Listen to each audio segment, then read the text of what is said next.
Beep, beep, beep, beep, beep. Okay, Isa, dip your finger inside the virus water. Okay. Did the virus move at all? Did any of the pepper flakes move? No. No, right? Okay. Now, Isa, take out your finger. Do you see any virus on your finger? Any pepper on your finger? Yes. Yes. Okay. Now, we don't want the virus on our finger, right, you guys?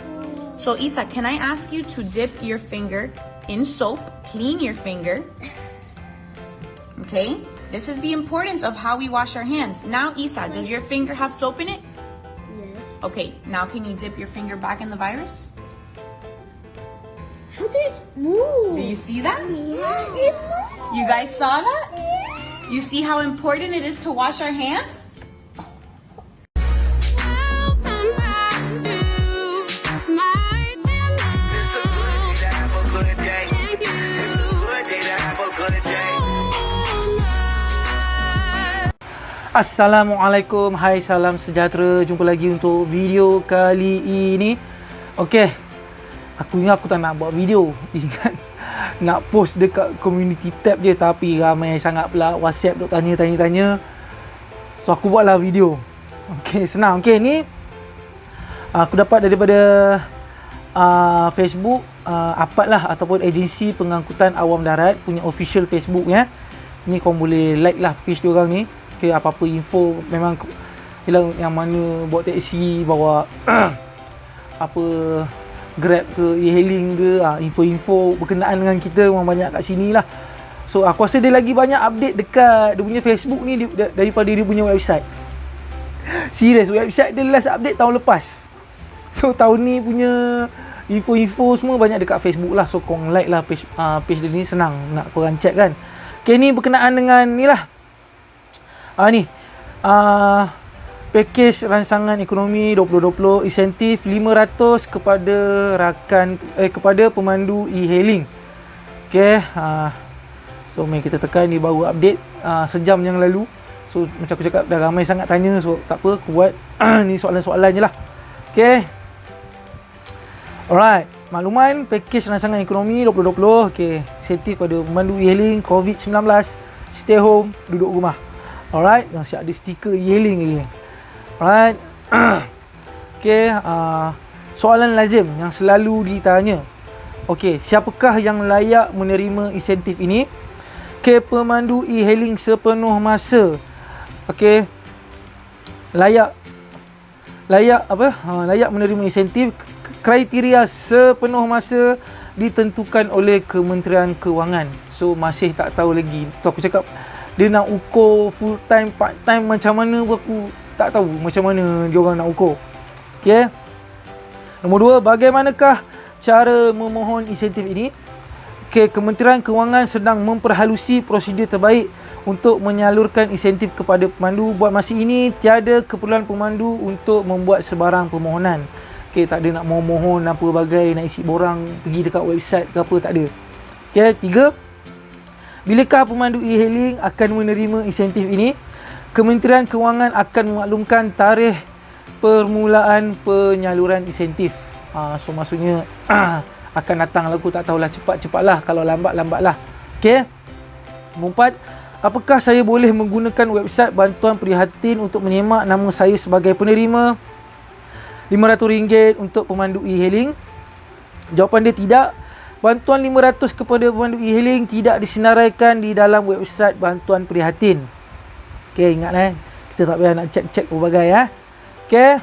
Nombor 5, saya berdaftar dan memandu untuk 2 syarikat e-hailing. Adakah saya akan mendapat 2 kali bayaran insentif? Okey, jawapan dia tidak. Setiap pemandu yang layak hanya akan dapat sekali saja, 1 kali bayaran insentif saja. Itulah aku cakap. Yang ni yang buat jadi lama. Okey, yang buat jadi lama sebab seorang nak kena dapat 1, lepas tu EVP pula atas nama owner kereta walaupun orang lain yang drive. So dia nak check benda-benda tu, memang makan masa lah. Okey. Nombor 6, sekiranya saya pemandu teksi dan juga e-hailing, adakah saya akan menerima insentif bagi kedua-dua kategori? Tidak. Okey, pemandu teksi layak menerima bantuan insentif RM600 sahaja yang diorang dah dapat. bila hari ni ke semalam punya kan. Okay. Saya pemandu e-hailing secara part time dan pemandu teksi juga part time. Adakah saya layak menerima kedua-dua bantuan ini? Tidak. Walau bagaimanapun, semua pemandu teksi yang kekal aktif berdasarkan kad pemandu yang aktif layak menerima insentif 600 untuk pemandu teksi. Okay, ni untuk abang teksi kita lah yang layan e-hailing juga. Okay, 8. Pendapatan saya tidak mencecah RM2,000 sebulan. Sedangkan syarat pendapatan perlu RM2,000. Apakah langkah yang perlu saya ambil? Okay, syarat kelayakan sebagai pemandu sepenuh masa ditentukan oleh Kementerian Kewangan. Ni macam ulang balik soalan mula-mula tadi. Okay, ni apa-apa pun Kementerian Kewangan yang tentukan. So aku tak tahu dia nak tentukan macam mana. 9. Saya tidak layak kerana pendapatan tidak cecah RM2,000. Ini kerana kekurangan pelanggan disebabkan PKP. Okay, syarat kelayakan sebagai pemandu sepenuh masa ditentukan oleh Kementerian Kewangan. Tempoh masa sebelum bermula PKP diambil kira dalam penentuan syarat kelayakan. Okey, mungkin dia tengok income kita bulan 1, bulan 2 carilah kot. Sebelum PKP lah. Alright. Adakah sebarang bantuan lain kepada pemandu e-hailing selain bantuan ini? Okey, sila rujuk kelayakan individu menerusi pakej bantuan prihatin nasional. Yalah, kalau kata macam yang otak-otak yang mana nak pencen ke apa, dapat bantuan pesara apa bagai kan. Lepas tu kalau kata bini niaga, dapat bantuan lagi yang untuk niaga tu. Lepas tu dapat lagi e-hailing, tengoklah, check. Ni check korang layak ke tak. Alright. Okey, 11. Adakah sebarang bantuan lain kepada pemandu e-hailing selain bantuan ini? Ni macam sama, 10 dengan 11 sama. 10 dengan 11 sama. Okey, 12. Saya telah membuat semakan dengan EHO. Mereka menyatakan saya tidak layak kerana bukan pemandu tetap atau sepenuh masa, sedangkan saya membawa e-hailing sepenuh masa. Apakah tindakan yang boleh saya ambil? Syarat kelayakan sebagai pemandu sepenuh masa ditentukan oleh Kementerian Kewangan. Diulang balik.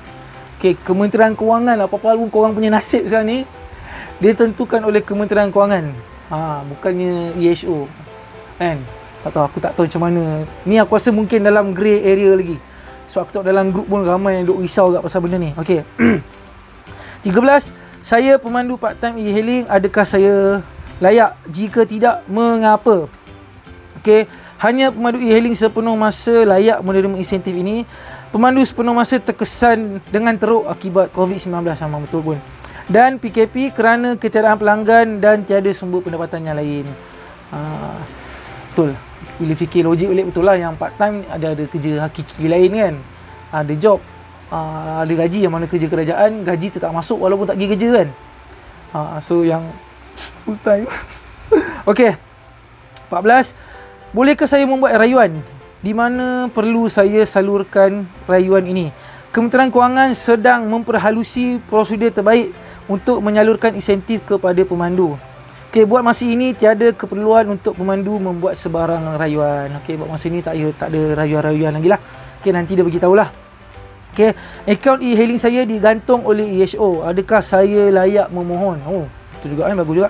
Kelayakan pemandu ditentukan oleh Kementerian Kewangan. Dia ulang lagi jawapan dia. Aku rasa jawapan dia macam mana pun Kementerian Kewangan juga yang decide korang layak atau tidak. Okey, 16. Sekiranya terdapat sebarang pertanyaan siapakah patut dihubungi? Okey, sebarang maklumat lanjut boleh hubungi Sekretariat Pakej Rancangan Ekonomi 2020 Kementerian Kewangan di alamat treasury.gov.my. Kalau kata ada apa-apa kau nak tanya ke apa ke, tanya kat situlah. Alright. Tu je. Apa-apa pun pusing-pusing pun berbalik kepada Kementerian Kewangan. So kita punya nasib sekarang ni memang sepenuhnya dekat Kementerian Kewangan lah. Okay, apa-apa hal pun dia harap semua bersabarlah benda ni. Memang tak masih orang duk tanya aku juga lagi bila nak dapat. Tapi ni antaranya lah. Okay, sebab tu aku cakap EVP atas nama orang lain, yang drive orang lain. So dia nak check benda-benda tu. Dia tak nak orang dapat 2 kali. Tu aku cakap dia tak nak orang dapat 2 kali tu yang jadi lama tu proses. Okay, tu je. Sekian saja video saya, Afdaluddin Zainuddin. Jumpa untuk video akan datang. Assalamualaikum warahmatullahi taala wabarakatuh dan salam sejahtera. Bye.